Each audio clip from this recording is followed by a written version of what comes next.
Hey, what's up, everybody? I am Jay Hollingshed, your high performance mindset coach and public speaker. And this is episode 124 of 365.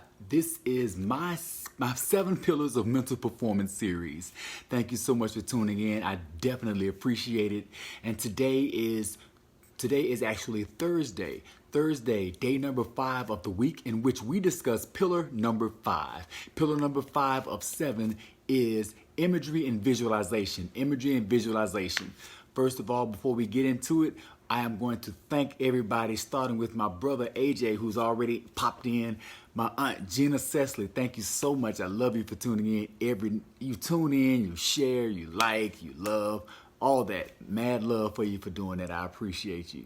Also, those that are watching this on repeat, if you are watching this on repeat, thank you so much. Also, for those that, my first time viewers, thank you as well.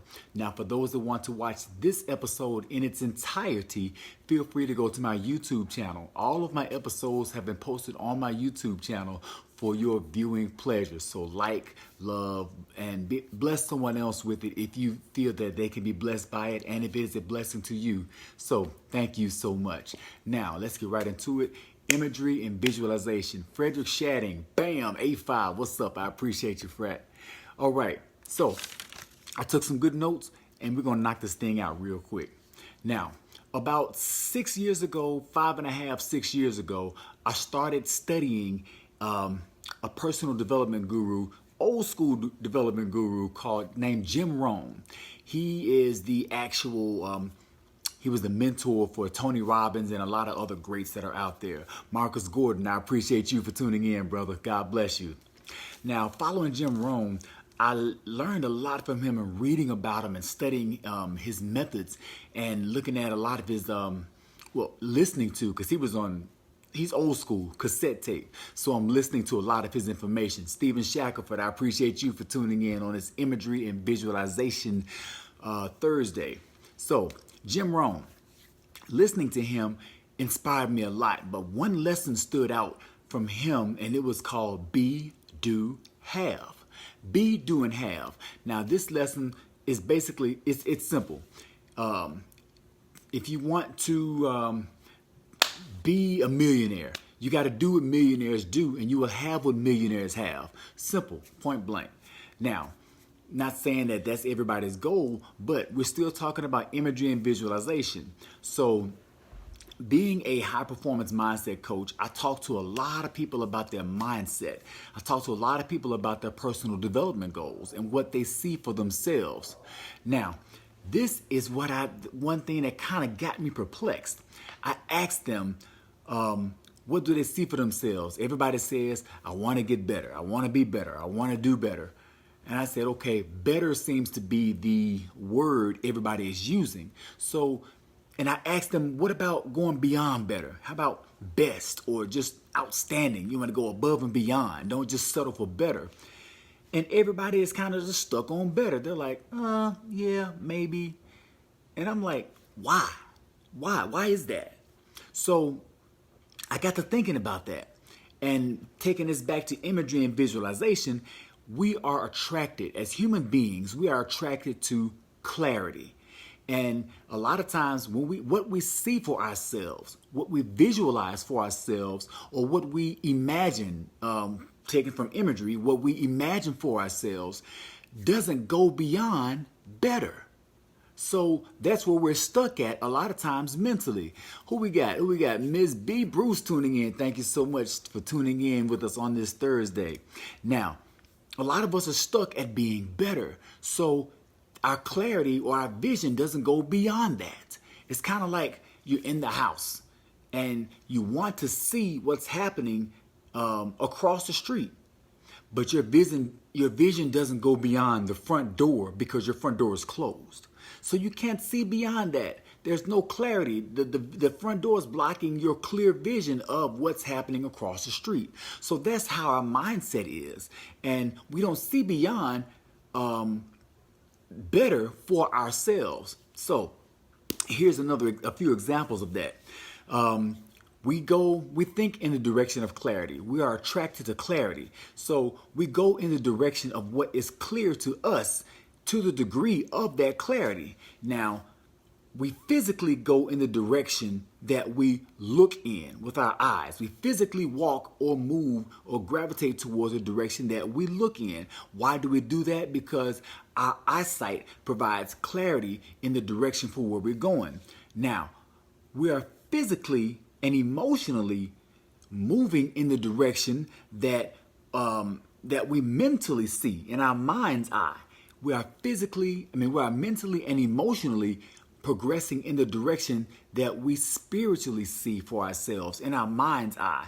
And why do we do that? Because of the level of clarity that we have. And we only go as far as the degree of clarity that we have for ourselves spiritually. So, and that goes back to the clarity of our dreams. We're following our dreams. So how far do we dream for ourselves? How much do we dream for ourselves? Not just our dreams, but our thoughts. How far do we see ourselves? Do we think we can go? Are we limiting ourselves? Do we have limited beliefs based on what we keep seeing, what we envision, what we imagine for ourselves? So, knowing this, here's one fact that's always true. Our mind is the most powerful and creative entity known to man. Now, that's just point blank, hands down.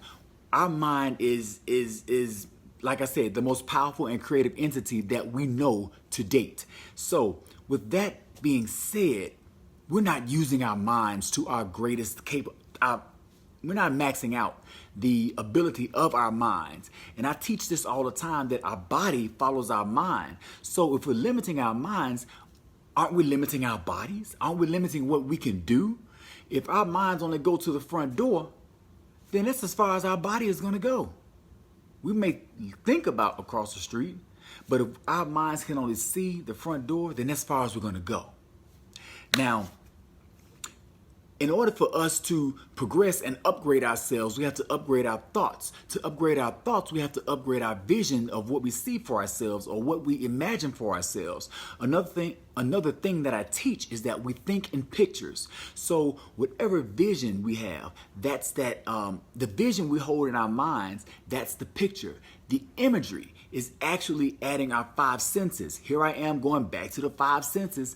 I'm stuck on these five senses. Why? Because as a high performance mindset coach, you have to understand that there are five gateways to the mind, and those are our five senses. So imagery is bringing your five senses in and adding them to your vision, to where you can see, hear. Once you see, hear, taste, smell, and touch, if you can do all of that with your vision, then that's adding more clarity to your vision, your imagination. The same thing we did as children. Kids, imagination off the chain. Here's another thing. As adults, we sit in amazement when we watch kids imagine, and we're like, wow, oh, dude, what? I can't believe they did that. Here it is. I can't believe that we don't do that. We used to do it, but we have been, society has groomed us to stop using our imagination and to go with what's factual and to go with what's tangible and not to create tangible things for us from our imagination, to go with our society has programmed us to go with what's already tangible. Lisa Hollinshed, what's up, babe? I see you tuning in. I appreciate you. Now, I don't care if your vision or imagination for yourself is super high or super low. Your mind will always follow your body. So the actions you take will always represent the vision you have for yourself and the imagination that you've put behind that vision for yourself. Now, here's the thing. Our vision and imagination, once we hold that vision and that imagination on a repetitive basis, that takes us to the next level. It induces action. And that action, it leads us to where we're going to do one of two things. And I call these the two E's. We're either going to put forth an effort or we're going to make an excuse. One of the two things. That's what we're always going to do, no matter what. Put forth an effort or make an excuse. Now, as your coach or as a coach, as a high performance mindset coach, I cannot give you this information and not leave you just leave you with it and not empower you with something that can take you to the next level. So as a high performance mindset coach, I have to challenge you. I want to challenge you to be, do, and have. But when it comes to that, I want you not just to be, do, and have good, better, and best. Nah, because you're limiting your mind, you're limiting your imagination, you're limiting what you can do. So I want you to be, do, and have extraordinary. Be, do, and have the the incredible. Be, do, and have the impossible. Make the impossible possible. That's exactly what the Wright brothers did. They didn't dream about being good. They didn't have visions or imagery sessions on being great or being the best. They had them on creating the impossible. And the fact that they held that vision day after day after day, they held that vision and it didn't change. Their idea didn't change. Their goal for themselves, that vision, it did not change. And the fact that it didn't change, it kept adding on and on and on, and they got stronger and stronger. Then, next thing you know, their vision became a reality. They either made an excuse or an effort. Well, they made the effort. And next thing you know, we're flying around in these big metal birds we call airplanes. So that's how you use your imagery and visualization. George Thomas, I see you watching. I see your bow tie. I appreciate you for tuning in. Now, also, somebody else that did that, Nikola Tesla, he had in his mind, he envisioned the impossible to make it possible. What he envisioned was the Tesla coil, which is the foundation for the electric motor, which is what we have today. Now, if he sat there and envisioned being good, being better, or being best, if he had an imagery and visualization session of just being good, better, or best, he would not have come up with the invention or would not have invented the Tesla coil. So my thing is, he held that vision and he held fast to it and he kept repeating that vision over and over and over. It induced him to act. When it induced him to act, he either made an effort or an excuse. He made the effort. Therefore, we have the electric motor, which powers a great deal of what we have in the world today. Now, here's my challenge for you as a coach. I call it your 21-day challenge, your 21-day visualization session challenge. Now, I teach this all the time as well. It takes 21 consecutive days on average to develop a habit. It takes 90 days of consecutive action on average to form a lifestyle. So to do that, let's back it up. We're going to go for the 21 days. I want you to spend 5 minutes a day, just 5 minutes. 5 minutes a day for 21 days. If you miss a day, that's cool, but be sure to go back and do it for 21 days. Try to stay as consecutive as possible. And in that 5 minutes, hold your vision of being incredible, being someone to create the impossible. Just 5 minutes, that's all. And do that every day. When you do that on a repetitive basis, like the Wright brothers, when you do that on a repetitive basis, just like Nikola Tesla, actually, your mind is sending out thought energies into the universe. Those thought energies go into the universe to be reciprocated back to you in the form of circumstances. These circumstances come with opportunities for you to act, opportunities for you to make an effort or an excuse. So when you hold that thought for 21 days, that's the consistency. It's kind of like you're sending a message to the universe every single day. On day one, you send that message. You get the universe's attention. They're like, okay, yeah, that's what he wants. He wants that. Day 5. Oh, the universe is saying, okay, he's still on that same thing, okay. Day 15, bam, he is clear about what he wants. Day 21, you have sent the same message over and over and over. That's going back to that clarity of vision, the clarity in mind. You have to be clear in what you want. And if you send that clear message to the universe over and over and over again, the universe is not going to be confused about what to send you. It will go ahead and send you what you asked for.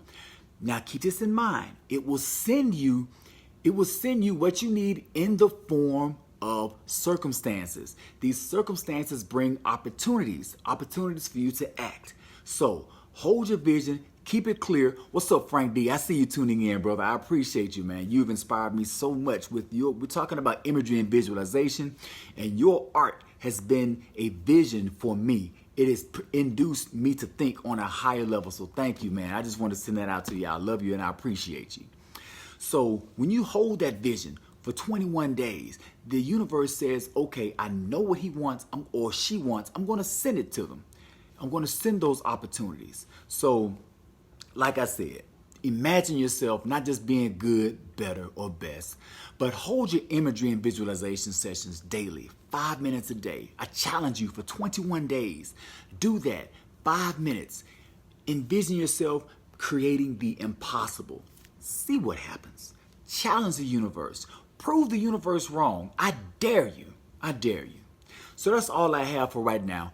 Episode 124 of 365. This is my 7 pillars of mental performance in 365 days.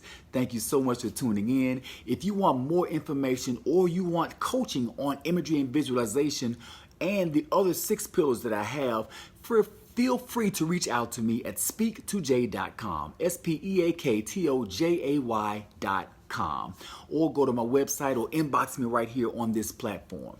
Thank you so much. Be well, stay blessed, and through love, be a blessing.